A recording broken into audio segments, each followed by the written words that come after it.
오늘은 위대한 선교사의 꿈을 꾸라 라고 하는 제목으로 잠시 우리 말씀 나누고 또 기도하고 나아가기를 원합니다. 오늘 본문 말씀은 에베소 2장 5절인데요. 우리가 읽어주셨어요.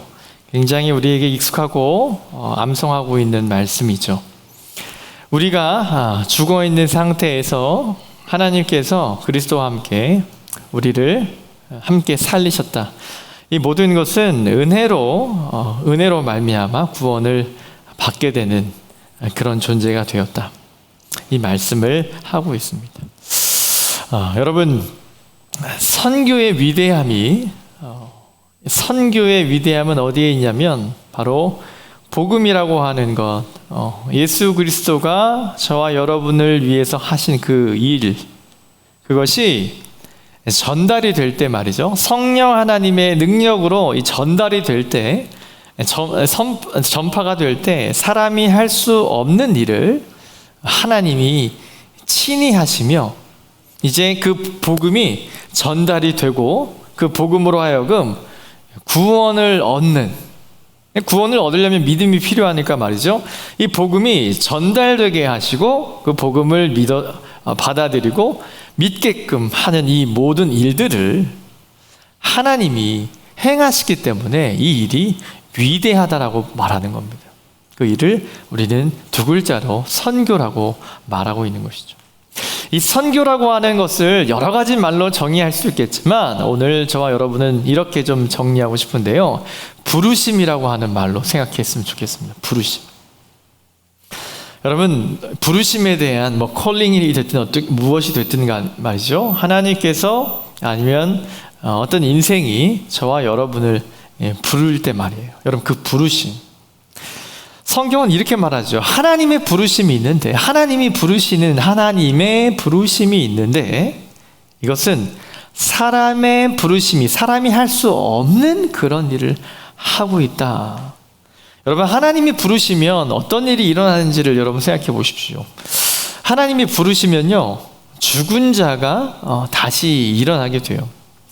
그리고 그 가운데 있었던 사람이 하나님이 부르시면 영적인 삶을 살게 돼요.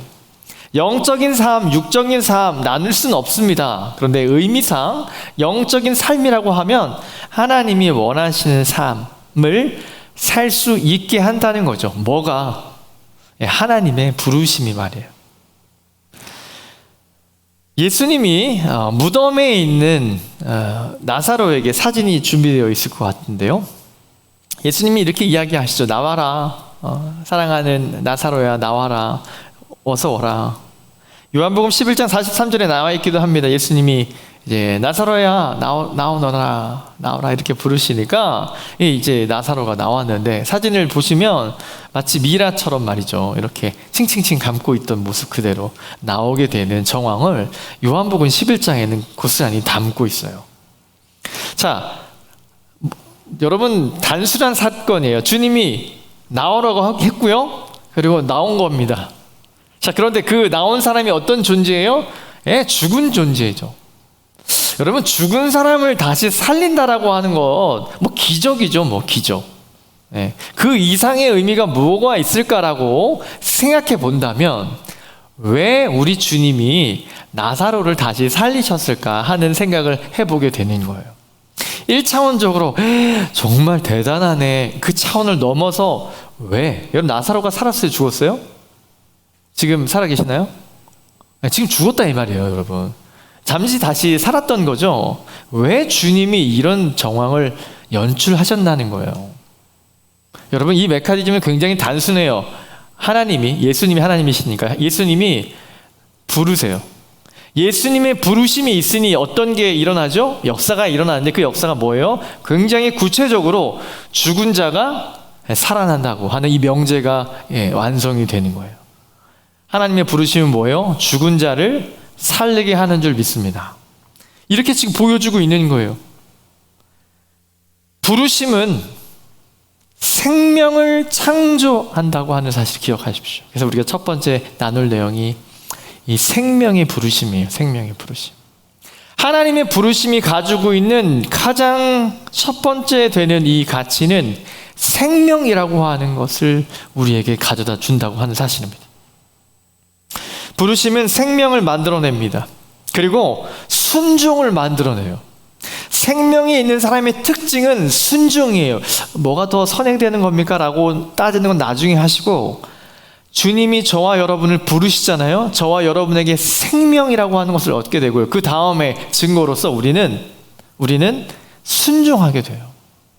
자, 여러분 생각해 보세요. 저와 여러분에게서 순종은 어떤 것입니까? 어떻게 할 때 여러분 좀 순종하게 돼요? 네, 이런 거죠, 그렇죠? 네, 그런 거예요.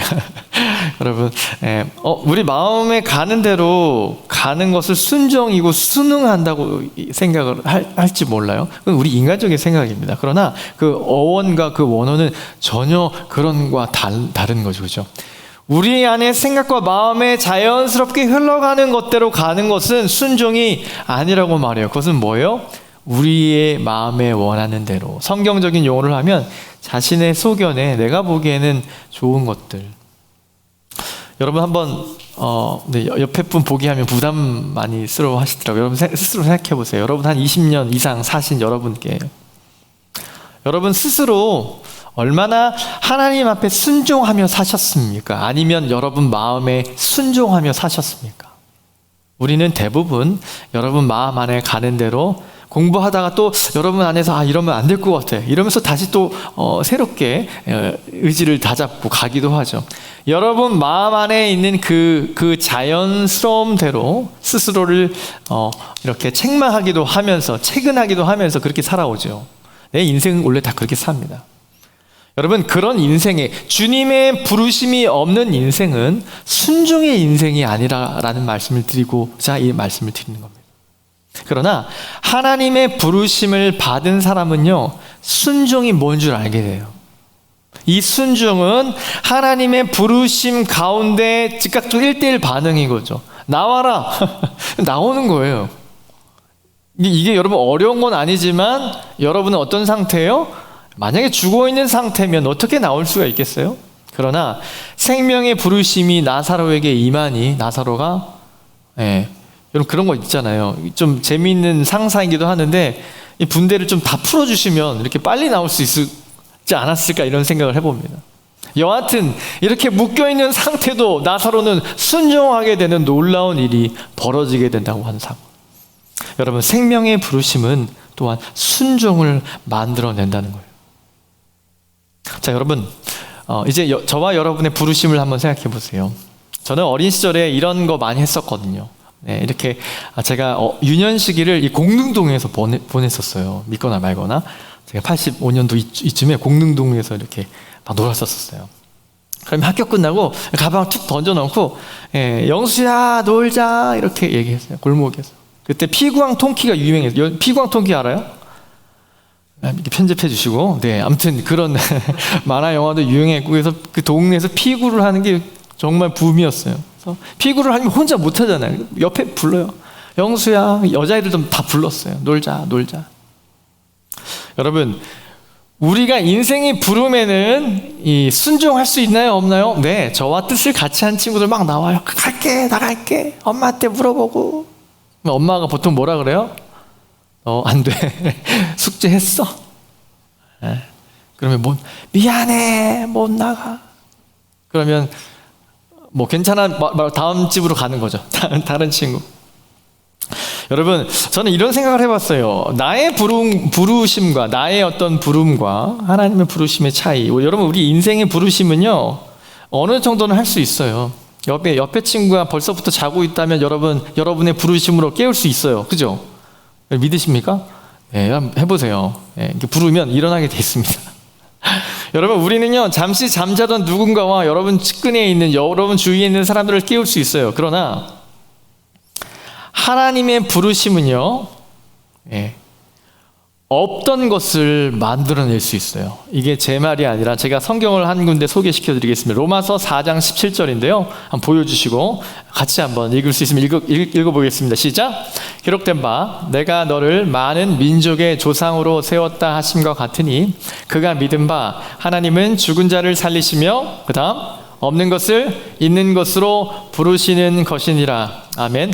앞에 죽은 자를 살리시며 나사로의 이야기를 드렸고요. 두 번째 살펴볼 것은 없는 것을 있는 것으로 부르시는 것이니라. 여기에 주어가 뭡니까? 부르심이에요. 누구의 부르심? 우리의 부르심은 어머니가 나가지 못하게 하면 못 나가는 거예요. 한계가 있습니다, 항상. 그러나 우리 주님의 부르심은 어떻다고요? 없는 것도 있게 하신다고 한다는 놀라운 사실을 우리는 보게 됩니다. 여러분, 성경을 많이 읽으신 분은 이 본문이 누구에 관한 언급인지 알 수 있어요. 누구에 관한 언급이냐면 구약의 믿음의 조상이라고 일컫는 아브라함에 대한 이야기입니다. 아브라함의 여러분 아들이 한 명 있었죠. 물론 더 많이 있어요. 그런데 그 유명한 토스트와 관련된 그분 아시죠? 그분을 하나님이 바치라고 하시니 어떻게 하죠? 하나님이 지시하신 산으로 올라가서 그 아들을 죽이려고 하죠. 정말 이해할 수 없는 행동을 하고 말죠. 그런데 그분이 어떤 믿음이 있었기에 그런 일을 했을까? 창세기 22장에서는 면밀히 보기 어렵습니다만 오늘 본문에 바울은 이렇게 대변해줘요. 바울은 이렇게 대변해주는데 아브라함은 하나님의 부르심을 입은 사람이었기 때문에 무엇을 알았다는 거예요? 하나님이 뭐 한다는 거? 없는 것을, 따라해 보겠습니다. 없는 것을 있는 것으로 하시는 분이심을 믿었다는 거예요. 내가 만약 이삭을 죽인다면 하나님이 다시 살리실 것이고 아니었다면 다시 다른 아들을 내게 주시리라 믿었다는 거죠. 자, 여러분, 이 생명의 부르심 가운데 이 하나님의 부르심에 대한 부분을 우리가 살펴보고 있는데 우리의 믿음이라고 하는 것, 복음이라고 하는 것은 여러분이 생각하고 경험하는 것 더 이상의 깊이가 있다고 하는 사실을 여러분 보셔야 돼요. 없는 것을 있는 것으로 부르심의 역사가 있다고 하는 사실입니다. 이것은 사망 가운데서 생명으로 옮겨지는 놀라운 역사를 우리에게 보여줍니다. 그 다음 이 부르심은요, 두 번째 특징이 있는데 이 특징이 있어요. 저항할 수 없는 부르심이에요. 저항할 수 없는 부르심. 자, 이 저항할 수 없는 부르심은 무엇을 말하냐면 하나님의 부르심은 저항할 수 없다라고 하는 말은 하나님이 이리 오너라 라고 하면 가고 싶지 않은데 뭐 이런 식의 저항할 수 없음을 얘기하는 것이 아니에요. 하나님의 부르심은요, 어떠한 하나님의 부르심에 대항하는 어떤 것이 있을 수 없다라고 하는 표현으로서 저항할 수 없다는 얘기예요. 무슨 얘기냐면 여러분 잘 생각해 보세요. 하나님이 여러분을 부르셨다고 여러분 믿으십니까? 고민해 보세요. 여러분은 예수님을 믿으십니까? 네, 좋습니다. 더 해보겠습니다. 여러분은 하나님을 사랑하십니까? 네, 여러분은 하나님이 계시다고 하는 사실 믿으십니까? 그 하나님이 저와 여러분을 사랑한다고 하는 사실을 믿으십니까? 하나님 없이는 저와 여러분이 영원한 죽음과 절망과 소망이 없는 삶 가운데서 절망 가운데 있다가 영원한 버림받을 것이라고 하는 사실 여러분 믿습니까? 그렇다면 예수로 인하여 저와 여러분을 위하여 하나님께서 예수로 오셔서 우리의 모든 죄의 짐을 가지고 가시며 우리 안에 영원한 소망을 주셨다고 하는 사실을 믿으십니까? 믿으신다면 우리는 이런 생각을 해볼 수 있어요. 하나님이 저와 여러분을 부르셨을 때를 여러분 한번 생각해 보십시오. 저와 여러분을 언제 어떻게 부르셨는지. 태어나자마자 교회에 다니는 친구를 모태신앙 이렇게 말하죠. 모태신앙. 한번 손들어 보실까요? 저는 일어나자마자 교회에 오게 됐습니다. 손들어 보세요. 모태신앙. 네, 우리 교회는 좀 많은, 한 80% 정도 되는 것 같아요. 내리시고요.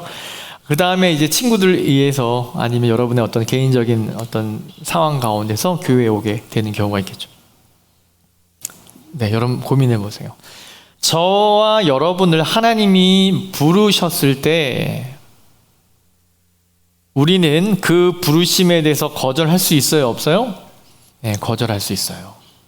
지금도, 오늘도 그 거절을 하고 있는지 몰라요.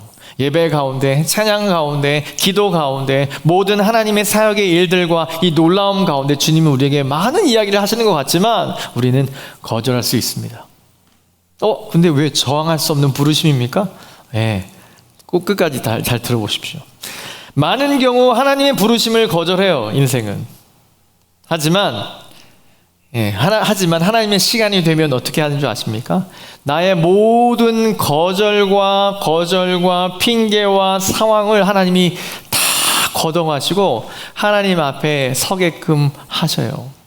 그것이 하나님의 부르심의 두 번째 특징이에요. 저항할 수 없다는 거예요.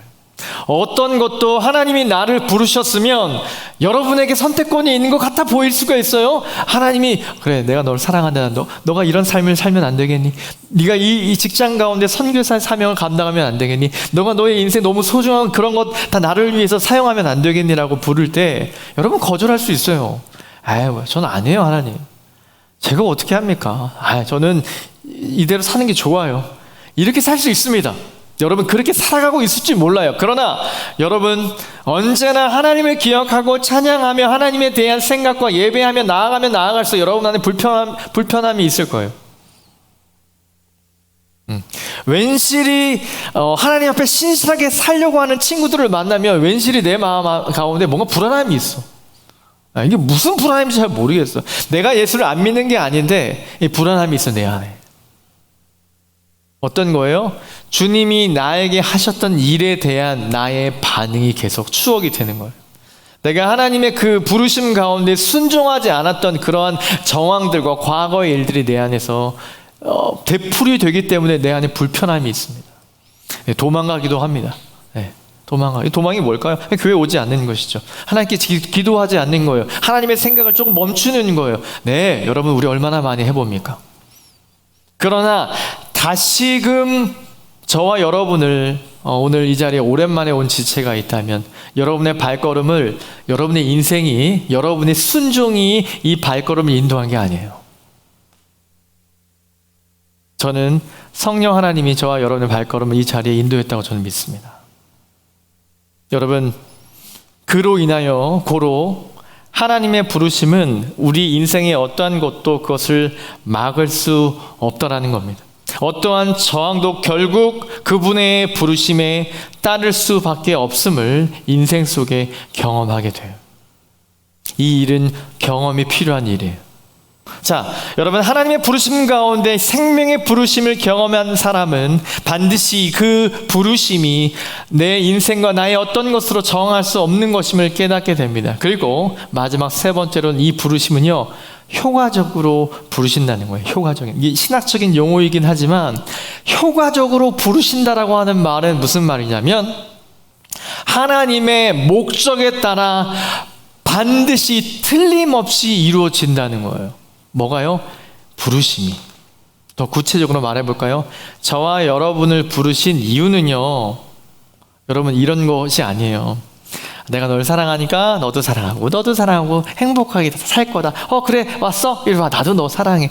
이런 부르심이 아니에요. 여러분 예수의 복음의 가치를 이런 식으로 인식하면 여러분 절대로 안 됩니다. 예수를 모르는 사람이에요. 여러분 예수의 부르심은요, 구체적으로 저와 여러분을 향하여 구체적인 부르심이에요. 우리 주님은 저의 이름을 부르세요. 우리 주님은 여러분의 이름을 부르셨고 저와 여러분을 향한 아주 구체적이고 분명한 부르심이 있어요. 물론 저 하늘나라 영원한 천국의 부르심이지만 그 부르심은 어디에 있냐면 바로 우리 안에, 그것이 소명일 수 있죠.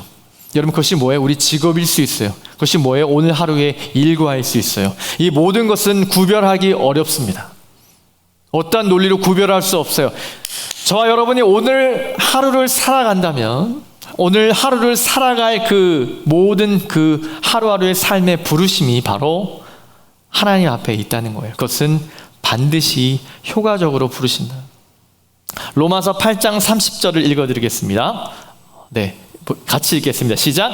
또 미리 정하신 그들을 또한 부르시고 부르신 그들을 또한 의롭다 하시고 의롭다 하신 그를 또한 영화롭게 하셨느니라. 아멘. 여러분 논리적으로 전개되어 있죠. 미리 정하신 그들, 이 정했다라고 하는 사실은 나중에 살펴보세요. 여러분이 정한 게 아니잖아요. 우리 주님이 하신 일인데요. 여하튼 하나님이 정하신 저와 여러분들을 뭐예요? 부르셨다. 오케이. 영원한 이 생명의 부르심으로, 정할 수 없는 부르심으로 부르세요. 그 다음 그들을 어떻게 한대요?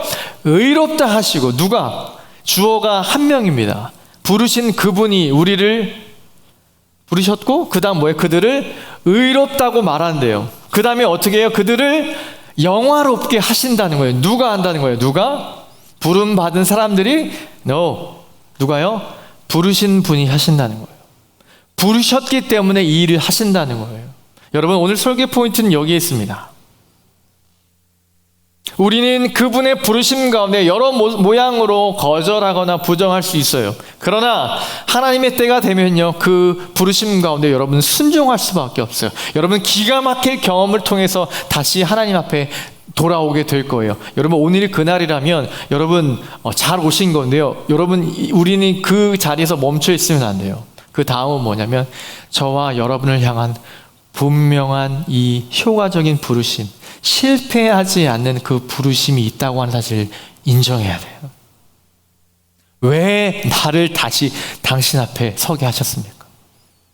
부르셨겠어. 오케이, 그래, 나를 부르신 건 아는데, 주님 저를 부르신 건 아는데 오늘 또 저를 왜 이렇게 또 좌절을 맛보게 하시고 주님 앞에 서게 하셨습니까? 내가 너를 사랑한, 예, 주님이 저 사랑하는 거 알겠는데 저는 지금 할 일이 너무 많거든요. 제 일 가운데, 제 인생 가운데 해결되지 않는 모든 것 때문에 너무 힘들거든요, 주님. 여러분, 우리 주님이 시원하게 다 말씀해 주시면 좋겠지만 우리 주님은요, 계속 우리를 부르시고 계십니다. 어떻게 하시려는 거죠? 로마서의 바울의 이 권면을 따르면 우리를 의롭다고 하신다는 거예요. 그리고 우리를 통하여 영화롭게 우리를 하신다는 겁니다. 하나님의 부르심은 너무나 효과적이어서 사람이 의롭게 되는 믿음을 틀림없이 만들어준다는 거예요. 믿음을 누가? 그분이, 부르신 분이 저와 여러분에게 만들어준다는 거예요. 여러분, 찬양하다 보면 그런 거 있거든요. 찬양하다 보면 막 찬양 되게 열심히 집중하면서 하면서 막 기도도 하면서 하는 친구들 있어요. 근데 어떤 친구는 사실 나 찬양 나도 저렇게 하면 좋겠지만 아직 그런 믿음이 없고 되게 여러분 뭐 교회를 다니지 뭐 한 해, 두 해 그 이상 된 것 같은데 나도 저렇게 하고 싶은데 그런 답답함이 있고 나는 저렇게 기도하고 싶고 그 믿음이 좀 없는 것 같은 그런 뭐라 그럴까요? 여러분 안에 그런 좀 조임의 마음이 있는 친구가 있다면 여러분 말씀을 보세요. 그렇게 찬양하라고 하시는 게 아니에요. 저와 여러분을 부르신 그 하나님만 바라보시면 됩니다. 그분이 저와 여러분을 의롭다고 말해 주시고 계시고요. 그분이 우리에게 찬양하게 하실 거예요. 여러분, 그 믿음을 누가 주냐면 하나님이 주시는 거예요. 여러분이 믿음을 주세요라고 해서 물론 하나님이 주시는데 우리가 만드는 것이 아닌 하나님이 저와 여러분에게 주신다는 겁니다. 그의 부르심은 실패하지 않는다라는 사실을 기억하십시오. 이것은 사람이 할 수 없는 일입니다. 사람이 할 수 없는 일이에요. 오직 하나님만이 이 일을 감당하세요. 여러분, 우리 주님은 위대한 선교사로 불릴 만큼 귀한 사명을 갖고 이 땅에 오셨어요. 바로 저를 위해서 이 땅에 오셨죠. 그분은 저에게 아무것도 어떤 인생도 바꿀 수 없었던 제 고집을 바꾸시려고 이 땅에 오셨어요. 그분의 소망이 있습니다. 제 이름을 영원 전부터 부르셨어요. 그 부르심은 저는 날마다 목사 아들로 태어난 1인으로서 그렇게 뭐 그런 종교 생활에 굉장히 익숙했던 1인이었습니다. 하나님을 거절하고 싶었고 그렇게 뛰쳐나가고 싶었던 한 사람이에요. 그러나 제 인생 가운데 부르시는 저를 부르셨던 그 부르심이 어떤 부분에 제가 무너졌냐면 하나님이 나를 사랑하시는구나의 부분이 아니었어요. 은연중에 알고 있었거든요. 저와 여러분은 알 겁니다. 하나님이 여러분 사랑한다고 하는 사실의 정도는 알 거예요. 그런데 그 사랑이 방금 만들어진 게 아니라는 거예요. 제가 거절할 때도 그렇게 싫다고 뛰쳐나갔을 때도 그분의 사랑은 계속됐다고 하는 사실이 제가 주님을 인정할 수밖에 없었습니다. 여러분, C.S. 루이스에 대한 이야기를 드렸죠. 많은 신앙의 선배들은 이 부르심의 이 신비 가운데 고꾸라졌어요. 위대한 선교사의 사역이 뭐였는지 아십니까? 이 부르심이에요. 한 영혼을 향한 부르심. 아들아, 나오너라. 나사로야, 나오너라. 사망 가운데 있다고 못 나가요. 제가 죽어 있잖아요. 나와. 여러분, 그때 믿음이 생겨지는 겁니다. 누가 의롭다고 할 수 있을까요? 부르신 그분이 의롭다고 하는 줄 믿습니다. 여러분, 에스겔 여러분 읽고 계시나요? 에스겔 36장 26절이 사실 요절이거든요. 주요 요절인데 제가 읽어드릴게요. 에스겔 선지자가 이런 말을 예언했어요. 또 새 영을 너희 속에 두고 새 마음을 너희에게 주되 너희의 육신에서 굳은 마음을 제거하고 부드러운 마음을 줄 거다. 우리의 마음에 마치 비유적인 표현이긴 하죠. 여러분, 굳은 마음을 제거한다, 부드러운 마음을 주신다. 여러분, 이것이 무엇인지 아십니까? 오직 하나님이 하시는 이 부르심의 사역이에요. 하나님이 한 영혼을 부르실 때 말이에요. 여러분, 누가 저와 여러분의 그 굳어진 마음, 상처된 마음을 도려낼 수 있습니까? 여러분, 할 수 있나요? 가릴 수는 있겠죠. 인정하지 않고 잠시 잊을 수는 있을지 모르지만 제거될 수 없어요. 그러나 하나님의 부르심 가운데는 이것이 가능한 줄 믿습니다. 오직 하나님만이 사람을 아들에게로 이끌 수 있어요. 요한복음 6장 44절, 나를 보내신 아버지께서 이끌지 아니하시면 아무도 내게 올 수 없으니 오는 그를 내가 마지막 날에 다시 살리리라. 네, 아멘, 할렐루야는 생각하셔도 좋습니다. 우리 주님이 이런 엄청난 말을 해요. 나를 보내신 분이 내게 사람들을 오게 하신다는 거예요. 하나님이 오게 하지 않으시면 뭐예요? 아무도 하나님께 나아갈 수 없다는 겁니다. 여러분, 사람들을 예수 믿게 하는 것, 여러분, 우리가 선교를 감당하고 복음을 전하는 일은 하나님의 일이라고 여러분, 우리가 지난 시간에 나눴고요. 하나님이 저와 여러분들에게 사람을 보내주시는 거예요. 우리는 그분을 만나는 겁니다. 6장 55절을 보면 또 이르시되 그러므로 전에 너희에게 말하기를 내 아버지께서 오게 하여 주지 아니하시면 누구든지 내게 올 수 없다 하였노라 하시니라. 말씀을 정리하겠습니다. 여러분, 인간이 할 수 없는 일은 바로 예수 그리스도의 복음으로 우리 하나님이 하셨어요. 위대한 선교사셨던 예수 그리스도의 소망이 바로 이 꿈이었어요. 저와 여러분들을 하나님의 아들로 삼는 이 꿈. 여러분, 이 꿈이 저와 여러분 안에 오늘도 울림이 있다면 여러분, 이 일을 시작하셔야 돼요. 여러분은 뭐가 되어야 되면, 우리 주님은 이 땅에 계시지 않아요. 하늘나라의 보좌 우편에 앉아 계시며 저와 여러분에게 보혜사 성령 하나님으로 우리의 마음을, 우리의 의지를 견고하게 하시고 우리의 죄의 그 한탄함을 주님께서 우리 안에 느끼게 하시죠. 다시 말하면 성령께서 아직도 내 안에서 다시 우리를 부르고 계시는 거예요. 어디로 말이에요? 우리의 가정으로. 어디로요? 우리의 직장으로. 어디로요? 선교지로 말이죠. 선교지. 선교지가 어디입니까? 삼척입니까? 태국입니까? 여러분, 어디입니까? 여러분의 책상이에요. 여러분의 일터입니다. 여러분이 발을 딛고 나아가는 모든 지역이 하나님이 저와 여러분을 부르신 그 부르심의 고심을 믿으신다면 이 위대한 선교사의 꿈, 예수 그리스도의 부르심 가운데 여러분 순응하십시오. 여러분, 그 예수 그리스도의 부르심을 믿으신다면 그 부르심으로 영혼을 향하여 외쳐주시면 돼요. 예수가 여러분의 당신의 소망이라고 말씀하세요. 저주할 만한 상황인데 저주하지 않고 하나님 바라보며 다시 일어나는 일. 여러분, 이것이 선교입니다. 여러분, 저와 여러분을 향한 부르심, 위대한 선교사의 부르심 속에 우리의 이름이 있음을 기억하십시오. 우리를 부르심과 함께 우리를 통해 만나는 모든 이들을 우리 주인께서 부르실 줄을 믿습니다. 이 부르심은 결코 오늘도 내일도 멈추지 않을 것입니다. 여러분, 그렇게 승리하는 저와 여러분 되기를 주의 이름으로 축원합니다. 네, 우리 찬양팀 나오시고요. 우리 찬양하면서 나아가도록 하겠습니다.